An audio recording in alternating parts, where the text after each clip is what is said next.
Okay, I want to start off by saying all praises to Yahweh, Bahashim, Yahweh Shai, Bahashim, Rakah Kwadash. Double honors to the apostles and elders of Great Millstone, pushing his word in 100% truth, and shalom to the men and women hoping to be the chosen children of Israel, hoping to be the elect, delivered in the day of the Lord. Shalom. So today I'm going to go into Revelation chapter 12. And we get straight into it. Revelation chapter 12 and 1. And there appeared a great wonder in heaven, a woman clothed with the sun and the moon under her feet, and upon her head a crown of 12 stars. So as you can see at the top, it's already letting you know that this woman is Israel. It actually represents two things, to be honest. It represents the nation of Israel on a large scale, and on a smaller scale, it represents Mary, the mother of Yahweh Shai. And it represents the nation of Israel, I should say, at the time Yahweh Shai was born, pretty much what we're going to read about today. And other bits as well, but that's one thing to point out. So, like I say, this woman represents Mary on a small scale, and on a bigger scale represents the nation of Israel. How do we know this? We can go to Jeremiah 6 and 2. I have likened the daughter of Zion to a comely and delicate woman. So that's just pretty simple, plain and simple right there. And if we move on to Jeremiah 3 and 14, turn, O backsliding children, saith the Lord, for I am married unto you, and I will take you, one of a city and two of a family, and I will bring you to Zion. Okay, so again, quite simple. For saith the Lord, for I am married unto you. Marriage is a joining of, and so we are joined to the Most High through the Spirit. Through the Spirit that He puts through us as a nation to work through us. And obviously there are different levels.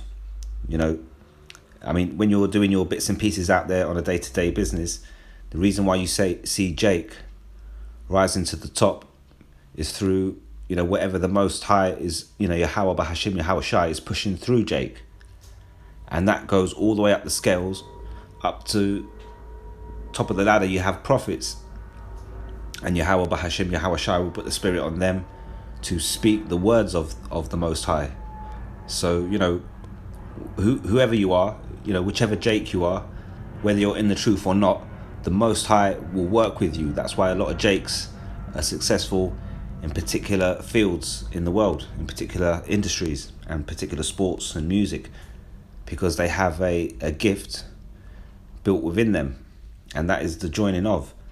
Obviously, like I say, not all Jakes understand that, and not all Jakes are into this truth, and a lot of them will be destroyed come the day of the Lord. That's just the way it is at the minute.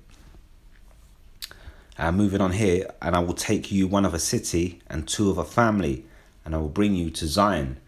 And that's going into the day of the Lord, when the Lord's chariot appears and beams up the elect from around the world, starting off with Babylon the Great, and those in South America, the 12 tribes scattered around, and all those across the world, across the earth, that look like the other nations, all those that are the elect that will be delivered.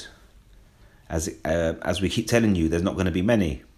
The elect are going to be a small number compared to the ones that get see this destruction. And that's why it says, I will take you, one of a city, two of a family, and I will bring you to Zion. So you might have a family of 10, 15 members, 20, 25 members. Sometimes you go to these family functions and they'll have like 200-300 people there. But the Lord's telling you straight, forget about that, because I might only take 2 of you from that whole family, or even 1 of you from a city. You think how many people live in a city. There will be cities out there somewhere scattered around, and there might only be one member of the elect out there, which is due for deliverance. And that's what it's going into. But as you can see here, like I said before, for saith the Lord, for I am married unto you, which shows we are that woman. Now, if you jump back up to Jeremiah at the top of the chapter to 3:1.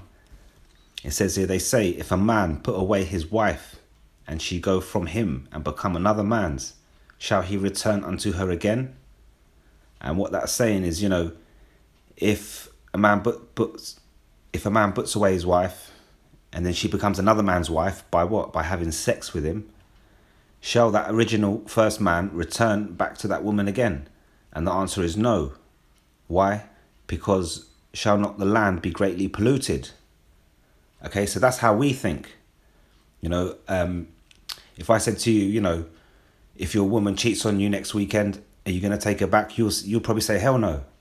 I ain't taking her back. I ain't having it. I wouldn't have that, blah, blah, blah. And you'd probably give that advice to someone that you know. You tell them, nah, don't take her back, leave her. She's a waste of time, blah, blah, blah. And we would see that as a good thing. But, you see, we're simple compared to the Most High. The Most High has mercy and understanding beyond what we can understand. And for that reason, he's telling you straight here, but thou hast played the harlot with many lovers. We've played the harlot spiritually. We've prayed to other gods. We've got involved with other philosophies, other ways of life, which are not according to the ways of Yahweh Bahashim Yahweh Shai. So by doing that, we have played the harlot. Israel, the woman, married unto the Most High, played the harlot with many lovers. Yet return again to me, saith the Lord. So he's given you an opportunity to return to him. And that's actually a precious thing. Because would you let your woman return to you after she ran out on you and spent the night at someone else's house? Would you let her return to you? Probably not. But the Lord's giving you the opportunity to return again to him. So you have to understand that's a very precious thing. And that's what we try to push all the time. And as you can see here, Jeremiah 3:12, go and proclaim these words towards the north and say, return, thou backsliding Israel, saith the Lord, and I will not cause mine anger to fall upon you, for I am merciful, saith the Lord, and I will not keep anger forever. Only acknowledge thine iniquity, that thou hast transgressed against the Lord thy God, and hast scattered thy ways to the strangers under every green tree, and ye have not obeyed my voice, saith the Lord. So that's what you got to do. Acknowledge your iniquity. Look at these scriptures, work out what you were doing wrong, acknowledge what you've done wrong. When you pray, acknowledge it when you see these opportunities come up again for you to get involved. Acknowledge what you were doing wrong before, and from that point onwards, you will start to change. You will start to follow these laws. And you're never going to be able to follow the laws 100% while living in this captivity. That's why you need a savior to save you out of this place, which is Yahweh Shai. But once you start to acknowledge your iniquity, you will start to walk along that particular path. You can't start that path unless you acknowledge your iniquity, basically. But getting back to Revelation chapter 12, so we can see here, quite clearly, and there appeared a great wonder in heaven, a woman, which is Israel on a larger sense, and Mary. This is directly talking about Mary, the mother of Yahweh Shai, but on a double meaning sense, it's talking about the nation of Israel at that same time, with the sun and the moon under her feet. Okay, so this represents the wisdom and understanding. So the nation of Israel are the nation of the Most High, and we have a special spirit upon us. And this is represented by saying that we are clothed with the sun and the moon under our feet. If I said to you, if I was talking to you about a sports athlete, and I said to you, look, this person's young, he's got X amount of talent, and things are looking good for him. I could say to you, look, this guy has the world at his feet. And you would automatically, anybody on earth right now would automatically understand that statement. I wouldn't have to go into some big breakdown to say, no, look, the earth is not literally under the person's feet. It's just a saying. I wouldn't have to do that. People would understand what I'm explaining. So if you can understand that, you can understand that the clothes with the sun and the moon under our feet is the wisdom and understanding given to us through the Spirit of the Most High. Okay, and upon her head a crown of 12 stars. So what do these 12 stars represent? What we're going to do, we're going to go to Genesis chapter 37 and read about Joseph's dream. Now, Joseph, as we can see here, one of the 12 sons of Jacob. Sometimes in the scriptures you will read the tribe of Joseph, Yahweh, or sometimes you will see Manasseh or Ephraim. And it's pretty much talking about, the same thing, as you can see here. 12 tribes, and out of Joseph came Manasseh and Ephraim.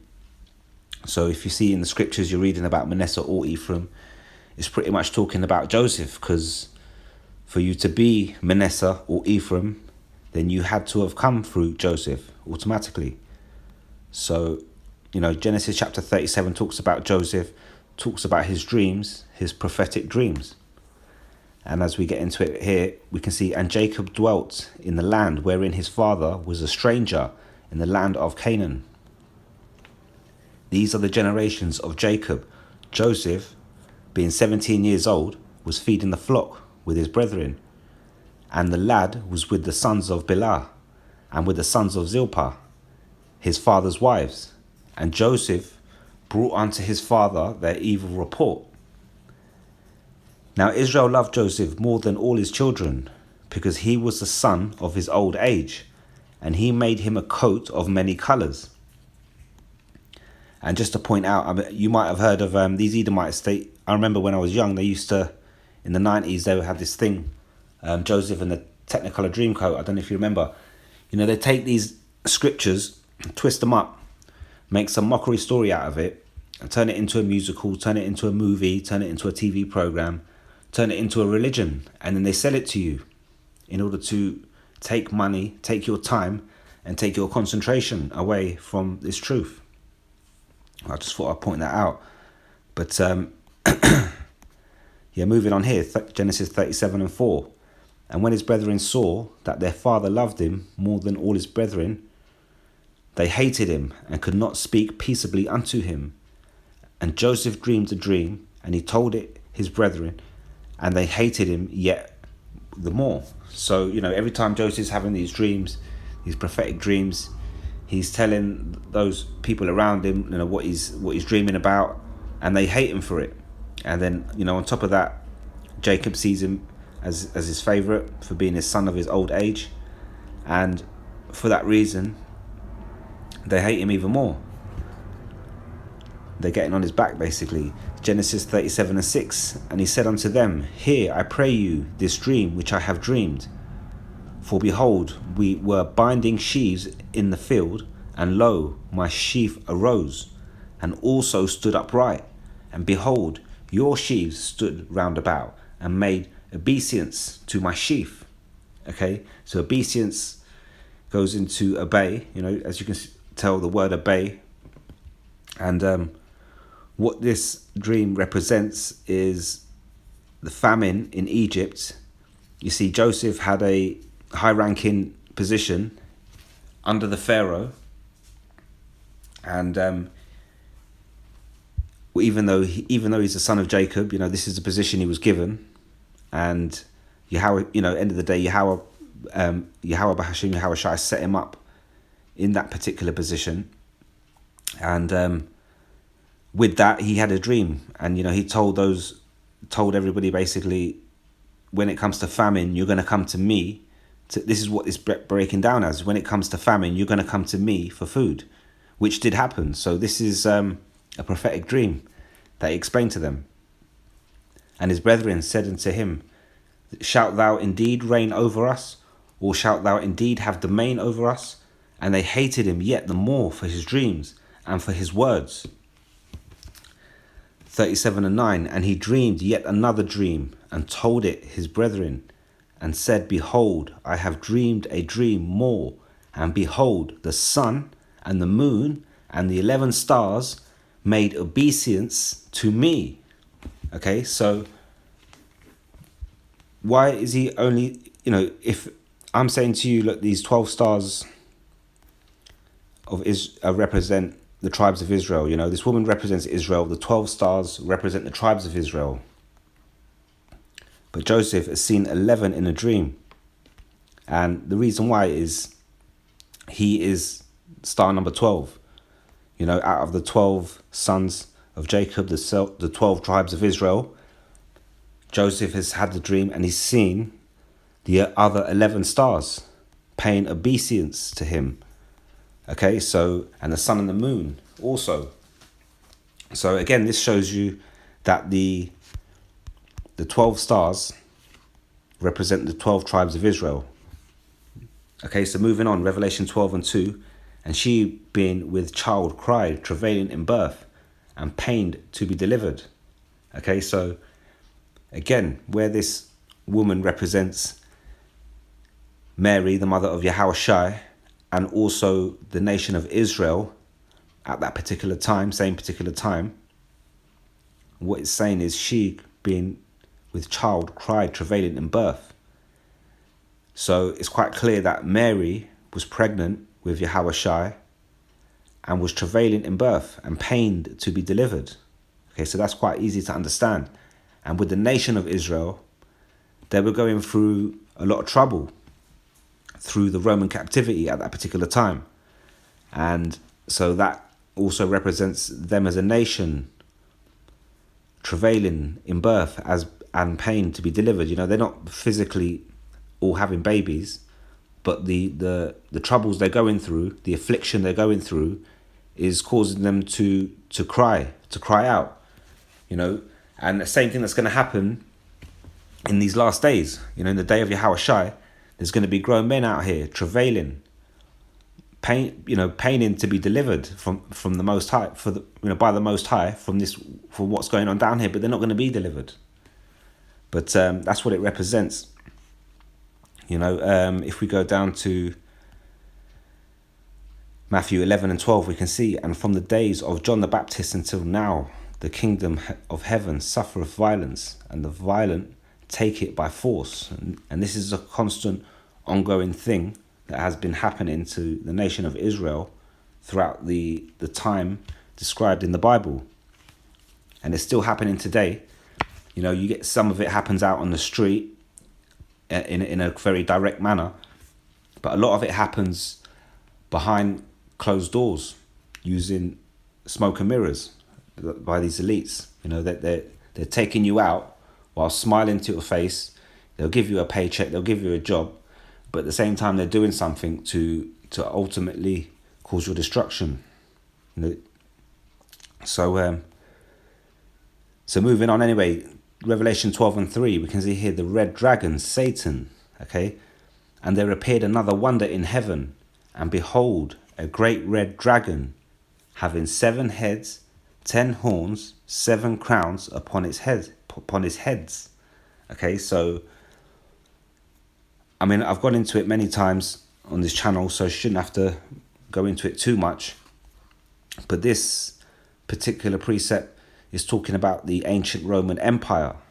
Okay, so we have this particular picture here, which represents the revised Roman Empire, which is what we're currently living under for the last 500 years. And, you know, the similarities between the two empires is the philosophy, as we can see here: democracy, religion, idolatry, homosexuality, lies, adultery, covetousness, and murder. Okay, so these are the philosophies of the ancient Roman Empire, and these are also the philosophies of this particular empire that we're living in now, the last 500 years, which is the revised Roman Empire.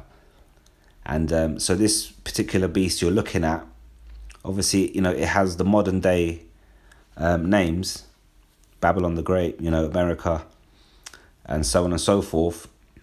But there was a beast system in the ancient Roman Empire that was the original beast system. And at that time, Rome had alliances with other nations and sets of people around about it in order to form a military might, if you like. Just the same way that this particular beast, this revised Roman Empire that we're living under now, comes together with other nations. You know, Babylon the Great, which is where the beast system operates from. then goes out and makes alliances with the other nations round about to cause a thing called NATO. Okay, so pretty much, I mean, I'm not going to go too much into it. I've broken that down before, and that's probably something for a different lesson. But this great red dragon, having 7 heads and 10 horns and 7 crowns upon its heads, represents the beast system. In particular, it represents the beast system during the ancient Roman Empire, not the current one, because obviously we're talking about the time at which Yahushua was born. Okay, so moving on. Revelation 12:4. And his tail drew the third part of the stars of heaven and did cast them to the earth. And the dragon stood before the woman which was ready to be delivered, for to devour her child as soon as it was born. Okay, so his tail drew. Okay, his is talking about this great red dragon. Okay, his tail drew the third part of the stars from heaven and did cast them to the earth. Now, this represents in Israel at a particular time, living in Jerusalem under the Roman captivity, the tribe of Judah, Benjamin and Levi were the 3 tribes mainly living in Jerusalem. And there were a few other tribes, here and there scattered about within that particular part of the land. But that land mainly consisted of those 3 tribes. And the rest of the tribes were mainly scattered about across the rest of the earth. And even some of the tribe of Benjamin, Judah and Levi were scattered about some of the earth. But the majority were concentrated in Jerusalem. And this is basically breaking down the persecution that they suffered at this particular time when Yahushua was born. Okay, so that's why it's telling you a third part of the stars. It doesn't tell you all 12 stars were cast to earth. It's telling you 3 parts out of the 12. Which 3 parts? Judah, Benjamin and Levi, living in Jerusalem, pretty much got it in the neck. And so that's what this is talking about, this red dragon. Now, if we go on further, and the red dragon stood before the woman. Okay, so again, this red dragon, representing the ancient Roman Empire, the beast system, was actually at that particular time headed by Herod. So Herod is directly that dragon at that time, just like we're talking about the nation of Israel being the woman, and that woman boiled down to one particular woman called Mary, who was having a child called Yahushua. And this great red dragon, the ancient Roman Empire, the beast system, boiled down to one particular person who was Herod, the king at that time. Okay, and that's why it says this dragon stood before the woman which was ready to be delivered, for to devour her child as soon as it was born. And if we go to Matthew chapter 2, we can read about this. I'm going to go into this, for those guys that are new to this. Now, when Yahushua was born, it's Matthew 2 and 1. Now, when Yahushua was born in Bethlehem of Judea, in the days of Herod the king, behold, there came wise men from the east to Jerusalem. Okay, so now when you go to Christianity, just like I already mentioned, just like these TV programs, just like these musical plays, just like these religions, they take a little bit of this information and they twist it up and turn it into a product to sell to you. And in that process, Christianity will tell you that 3 wise men from the east came. But that's not true. The scriptures quite clearly state a company of men. Okay, so moving on, saying, where is he that is born the King of the Jews? For we have seen his star in the east and are come to worship him. Okay, so, you guys that are new to this, you probably heard this story before, and this is the correct version, and when you see here, we have seen his star in the east and come to worship him. This star is basically a chariot. I mean, this is what was outside last night. And like I've gone into it before, some of these chariots that appear around where I live, they look like stars, but they're quite clearly not stars, because where are the other stars, and why is it so big, and why is it so bright? So if this is basically pretty much, I mean, we can't say exactly what the company of wise men saw. Was the chariot close up? Was it very far? We don't know, but you can get the idea that the scriptures are talking about a star in the sky. It actually means a chariot. Okay, so they're seeing this chariot appear, and they know that the King of the Jews is born. Matthew 2 and 3, when Herod the king had heard these things, he was troubled, and all Jerusalem with him. And when he had gathered all the chief priests and scribes of their people together, he demanded of them where Christ should be born. Okay, so Herod's pissed, and he's thinking, damn, I need to find out where this baby is. Matthew 2 and 5. And they said unto him, in Bethlehem of Judea, for thus it is written by the prophet. Okay, Matthew 2 and 6, and thou, Bethlehem, in the land of Judea, art not the least among the princes of Judah, for out of thee shall come a governor that shall rule my people Israel. And he sent them to Bethlehem, and said, go and search diligently for the young child, and when ye have found him, bring me word again, that I may come and worship him also. When they had heard the king, they departed, and lo, the star, which they saw in the east, went before them, till it came and stood over where the young child was. That's the chariot. Okay, what star do you know that will move around and you could follow it, and then it will just stop there and then in its tracks? The stars don't do that. But chariots of Israel, chariots of the Most High, so-called UFOs, they do that. And that's what it was. It's not a UFO. We know what it is. It's a chariot.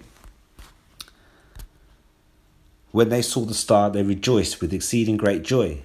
And when they were come into the house, because they tell you that, Christianity, where do they tell you? They tell you that he was born in a manger, in a barn or something like that. And it says quite clearly here, but and when they were coming to the house, they saw the young child with Mary his mother, and fell down. Now when they came into the house and saw him, he was in a manger, which is it's like a thing for animals, if you like, to put an animal in. But he's not in the he's not in the barn, with the hay and the horse shit and the stink. He's in a house basically, and fell down and worshipped him. And when they had opened their treasures, they presented unto him gifts, gold and frankincense and myrrh.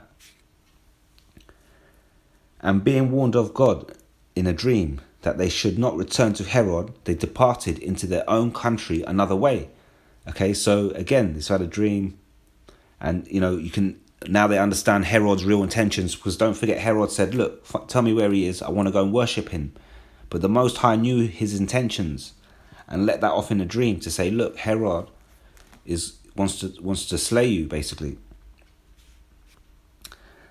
Matthew 2 and 13. And when they were departed, behold, the angel of the Lord appeareth to Joseph in a dream, saying, arise, and take the young child and his mother, and flee into Egypt, and be thou there until I bring thee word, for Herod will seek the young child to destroy him. When he arose, he took the young child and his mother by night, and departed into Egypt, and was there until the death of Herod, that it might be fulfilled which was spoken of the Lord by the prophet, saying, out of Egypt have I called my son. Okay, so then Herod, when he saw that he was mocked of the wise men, was exceeding wrath, and sent forth and slew all the children that were in Bethlehem, and were in all the coasts thereof, from 2 years old and under, according to the time which he had diligently inquired of the wise men. Then was fulfilled that which was spoken by Jeremy the prophet, saying.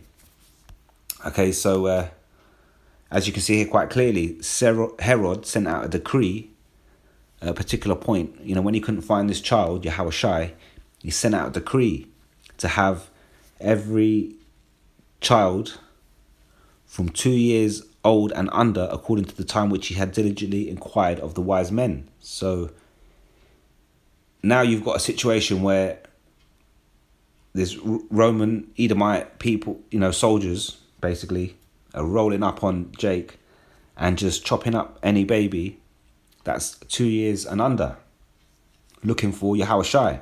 So this goes into the travailing cry that the nation of Israel going through at the same particular time that Mary was going through it. Matthew 2:18, in Ramah there was a voice heard, lamentation and weeping and great mourning, Rachel weeping for her children, and would not be comforted because they are not. Okay, so this quite clearly shows you that these people, these Israelites at that particular time, Rachel included, weeping for their children. And you couldn't comfort them. And this is how, at the end of the day, it was a treacherous time for the nation of Israel. That's pretty much what I'm trying to say. Sorry, almost forgot there. Matthew 2:19. But when Herod was dead, behold, an angel of the Lord appeareth in a dream to Joseph in Egypt. Ancient Egypt, which is actually known as Mizraim. Matthew 2:20, saying, arise and take the young child and his mother and go into the land of Israel, for they are dead which sought the young child's life. And he arose and took the young child and his mother and came into the land of Israel. But when he heard that Archelaus did reign in Judea in the room of his father Herod, he was afraid to go there thither. Notwithstanding, being warned of Yahweh in a dream, he turned aside into the parts of Galilee. Okay, and he came and dwelt in a city called Nazareth, that it might be fulfilled, which was spoken by the prophets, he shall be called a Nazarene. So, in the end, it all fell down to prophecy and everything fell into place. But what you can see here from Matthew chapter 2 is that the Roman Empire, which was headed up by Herod the Great, was pretty much gunning for Yahushai.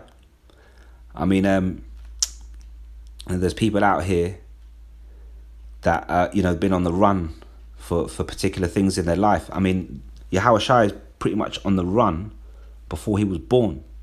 And from the moment he was born, he's definitely on the run. I mean, can you imagine being on the run from when you're like 5 minutes old? Not even a day, not even an hour. When you're like 5 minutes old, and that's it. You've now got to start, well, not you, your parents have now got to start thinking about someone who's trying to take you out. Okay, this is not no joke, which the Christianity turns it into. But anyway, getting on with this. So back to Revelation 12. So we can see, as it said there, let's go back up to it, sorry. Where are we? So as we can see, and his tail drew the third part of heaven, the third part of the stars of heaven, sorry. Those three tribes, Judah, Benjamin and Levi, and did cast them to the earth. And the dragon stood before the woman, which was ready to be delivered, for to devour her child soon as it was born. Okay, Herod the king, King Herod. Okay, so where are we now? Get back down to Revelation 12:5. The male child, Christ. Revelation 12:5, and she brought forth a man-child who was to rule all nations with a rod of iron, and her child was caught up unto Yahweh and to his throne. And the woman fled into the wilderness, where she hath a place prepared of God, that they should feed her there for 1,260 days. Okay, so the woman fleeing into the wilderness represents the nation of Israel pretty much cutting out from the land of Jerusalem. After 70 AD, which is pretty much the last time you've had any real connection with the land of Israel and the people of Israel living there. And obviously this was, they were under captivity when Yahushua was born, and there was great persecution during that particular time. And when we get to 70 CE, as they say, or 70 AD, it got to a point where these Edomites, these Romans, really took it to town. And from that point onwards, Israelites fled. Some fled up into Europe, into Persia and Babylonia. And even though they given you quite a small arrow down here, actually quite a lot of Israelites actually spread down into Egypt. And the reason being is because the Hamites, the so-called Africans, if you like, are people of dark skin. So the people of Israel pretty much thought that they could get away by spreading into those particular areas and blending in with the people. Okay, and even when you'll see depictions of what took place in 70 AD. See here, Zealot rebel leaders John of Gishala and Simon were captured by Titus in Jerusalem in 70 AD and were paraded in Rome in the processional depicted on the Titus Arch. And like I say, it's reading here, Jews fleeing into the wilderness, Africa, from the Roman murders in 70 AD means that many sub-Sahara Africans are direct descendants from Israel, Judea, bloodline. And obviously, as you know from there, pretty much what we're talking now, you're talking about a good 1,500 years later. After that, you obviously had the slave trade, and from that point onwards, Israel scattered into more parts of the earth through slavery, and over to the east as well. Let's not forget that. But yeah, getting back to Revelation chapter 12 and 7, the angel Michael. Oh, sorry. Do you know what? Just to break down before I do, just to explain. So, the woman fleeing into the wilderness represents this particular part where, like I say, the woman had to scatter to pretty much save their skin from these Edomites, as always. So 12 and 7, and there was war in heaven. Michael and his angels fought against the dragon, and the dragon fought and his angels. Okay, so this is future prophecy. This is not something that's happened already. What you have to understand about Revelation, these different chapters, is that they will bounce around in particular parts of history. They will bounce to and fro from particular time. They'll give you prophecy and give you old information from history and mix it in together. And the reason why is to cause a stumbling block for people not to be able to understand it. Only certain people are given the access code, the combination to break down and be able to put these precepts together and understand it and make a clear picture of what's happening, and the fact that we can connect it up with what's going on in the world today, and the information given to us on history makes it more perfect. But like I was saying here, Revelation 12 and 7, and there was war in heaven. Michael and his angels fought against the dragon. So this is going into the return of Yahushua, when he comes back to deliver the elect by chariot. He will also bring other chariots with him, an army of chariots. And World War III will be taking place. And at that particular moment when the elect will be delivered up, will be straight after that will be the destruction of Babylon the Great. That deliverance will be at the moment when the destruction of Babylon the Great takes place. And that destruction of Babylon the Great will last 1 hour. And there will be ICBMs getting thrown about in the air. And there will also be fighter jets everywhere. And there will also be, we go into United States Space Force, who are there to pretty much protect, as we can see here, their role is space security. So this precept here is pretty much talking about that particular time there. And there was war in heaven. Michael and his angels, these chariots, when Yahushua returns, fought against the dragon, who is Esau, and the dragon fought and his angels. So the guardian angels of Esau, the ones that he has made himself to be his guardian angels, are these fighter jets, are these spacecrafts, these satellites, all these things that he's got up there in the air to do whatever job he's got them doing, to either keep a lookout or try and use as a defense, because we keep telling you these elites know these scriptures just as well as we do, and they're ready for this. And when Yahushua returns with his army, with Michael and his angels, they will fight against the dragon and the guardian angels, which are the dragon's military might, if you like. 12 and 18. And prevailed not. Okay, this is what is going to happen to Esau. He's going to prevail not. Neither was their place found any more in heaven. Because at the minute, you look up and you can find Esau up in the air. Look, I'm sitting here right now. There's a plane going. I don't know if you can hear it, but there's a plane taking off over there now. There's Edomites in that plane. Esau's up in that plane, and he's up there in heaven. And we're used to them being up there.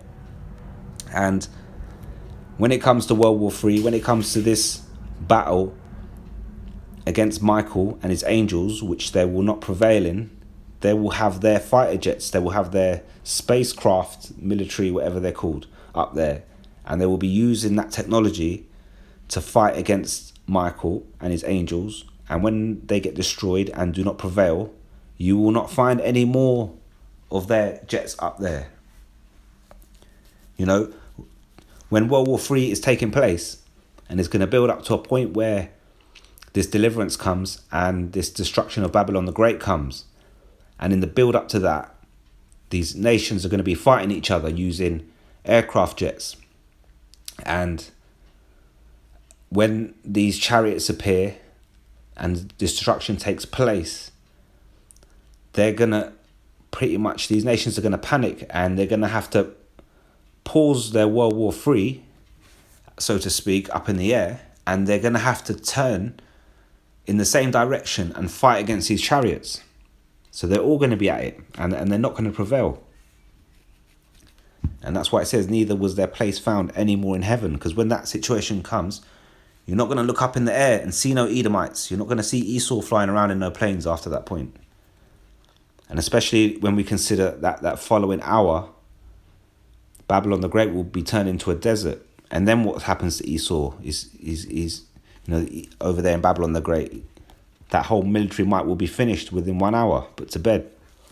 So Revelation 12 and 9, and the great dragon was cast out, that old serpent called the devil and Satan, which deceiveth the whole world. He was cast out into the earth, and his angels were cast out with him. Okay, it's exactly what I'm explaining to you. Revelation 12 and 10. And I heard a loud voice saying in heaven, now is come salvation and strength and the kingdom of our God and the power of his Christ, for the accuser of our brethren is cast down, which accused them before our God day and night. Okay, so this is all Esau has been doing. He's been, like I keep telling you, these elites know this book. They know what we're supposed to be doing. They know we're not doing it. They know we break our laws. They then set up this environment for you to break all these laws automatically, just by being able to, you get up and all you want to do is go work and do your bits and your basic stuff just to be able to function. And just by doing that alone, they're trying to cause you to go off and break laws. And now they're trying to give you this chip to bang you on that system. That's the ultimate, that's why the scriptures say you won't be saved. You put that thing in you, you won't be able to take it out the day Yahushua comes back, because it's too late. You've put that thing in you. You can't be saved after that point. And this is what Esau's doing. He sets these things up, and then he looks at us and, pretty much calls us a waste of space. He says, look at these people, these people are no good. And these are the Israelites that suffer this affliction. But we look like we're up to no good because we're put at the bottom of society. We're put in a hellhole. And sometimes when you're in a hellhole, you have to do a madness to get yourself out.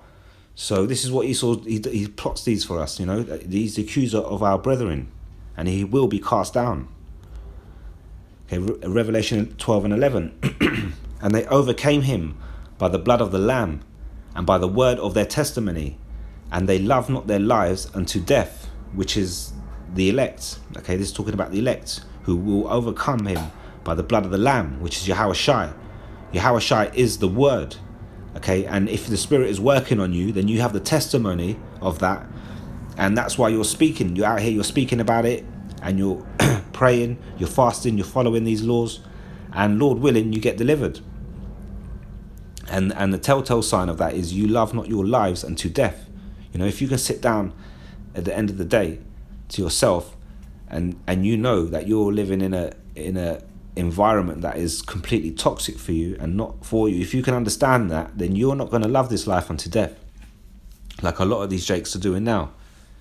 Revelation 12 and 12. Therefore rejoice, ye heavens, and ye that dwell in them. Woe, which is destruction, to the inhabitants of the earth and of the sea. For the devil is come down unto you, having great wrath, because he knoweth that he hath but a short time. And that's what's going on now, the last year and a half. He's starting to come down on you with draconian law. And it's only going to get worse. You know, this situation is only going to get worse from here on in. I tell you that much. So this is, we haven't fully witnessed his great wrath yet. It's building up, but we know we're in that time where it's building up by the things that are happening. But at some point, he's really going to come down unto the nation of Israel, having great wrath, because he knoweth he have a short time left. And like I say, you know, this is pretty much, this one word pretty much explains that having a short time and what he's on. But I mean, like I say, it's just the beginning of that particular situation, but it is going to intensify as we get closer towards the end. Revelation 12 and 13. And when the dragon saw that he was cast unto the earth, he persecuted the woman which brought forth the man-child. So the dragon who saw that he was cast unto the earth represents Herod. And when he told the wise men to let him know where the baby was born, they didn't come back with that information. And at that point he realized that he had been cast unto the earth. So what did he do? He persecuted the woman which brought forth the man-child by putting out that unrighteous decree to have every Israelite child under the age of 2 slaughtered. And to the woman were given 2 wings of a great eagle, that she might fly into the wilderness, into her place, where she is nourished for a time, a times, and half a time from the face of the serpent.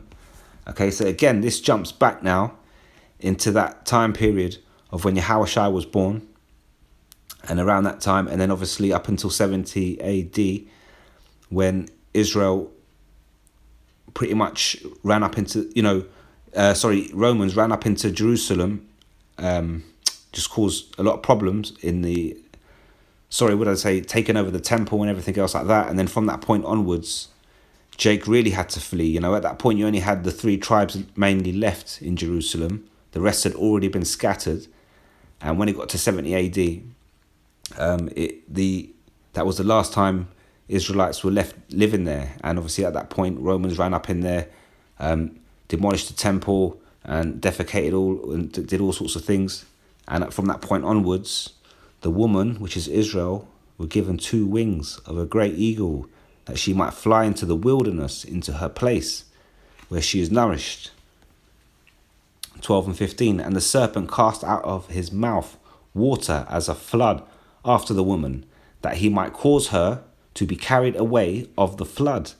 Okay, so this goes into the armies. You know, the original Roman Empire, when it persecuted Israelites, and yet at that particular time, the Roman Empire sent out armies after the Israelites to cast out of his mouth water as a flood. You know, these armies came in like a flood after the woman, Israel, that he might cause her to be carried away of the flood.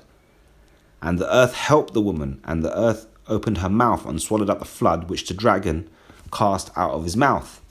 Now, what does that mean? You know, if Israel, the woman, was persecuted, the Israelites at that particular time, by the Roman Empire and then ran out of Jerusalem come 70 AD, the earth helped the woman. And what does that mean? What does it actually mean? It represents the land swallowing up this flood. So when the Israelites fled from this land, they pretty much ran off into other parts of land, other parts of the earth to get away. And that's how the earth helped Israel, helped the woman to escape the flood. And obviously on its way, the flood dried up. These armies went out looking for, they obviously went so far in particular directions looking for Israelites to do what they could do. And obviously at certain particular points they gave up, because obviously they had to have given up at a certain point and not found every Israelite or every son of Jacob for us to be here today. So that is how the earth helped the woman, and the earth opened up her mouth and swallowed up the flood which the dragon cast out of his mouth.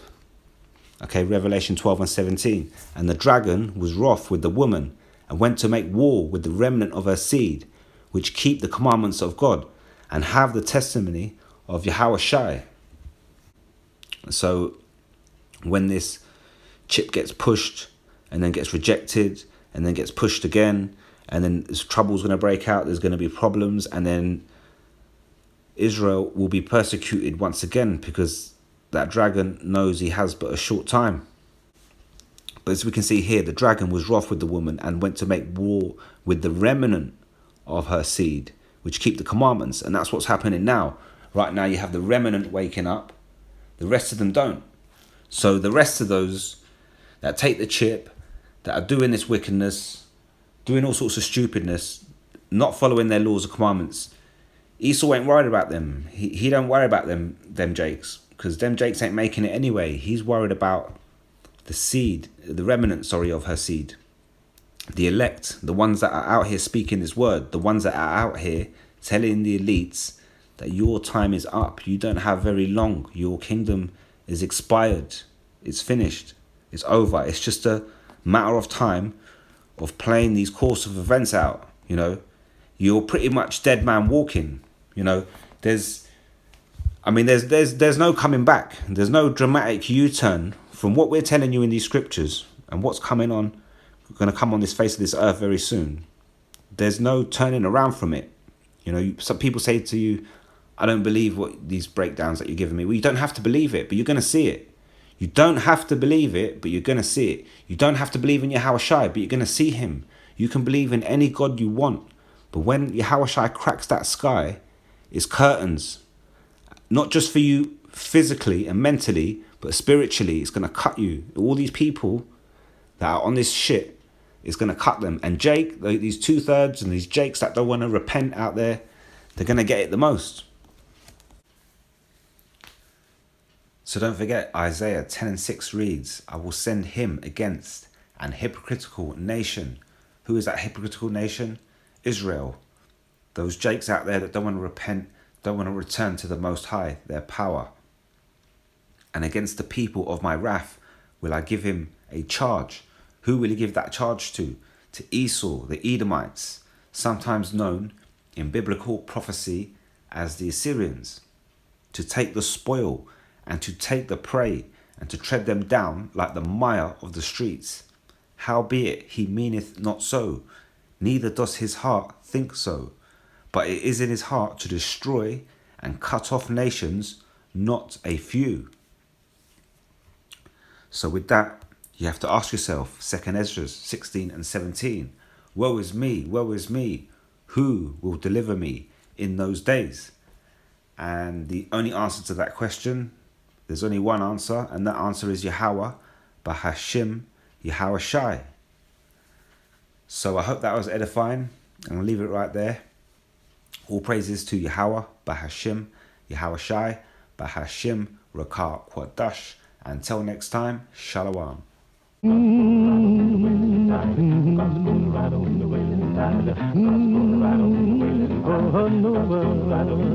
Brother Noah, my God's talking, said he would ride on the wind and tide.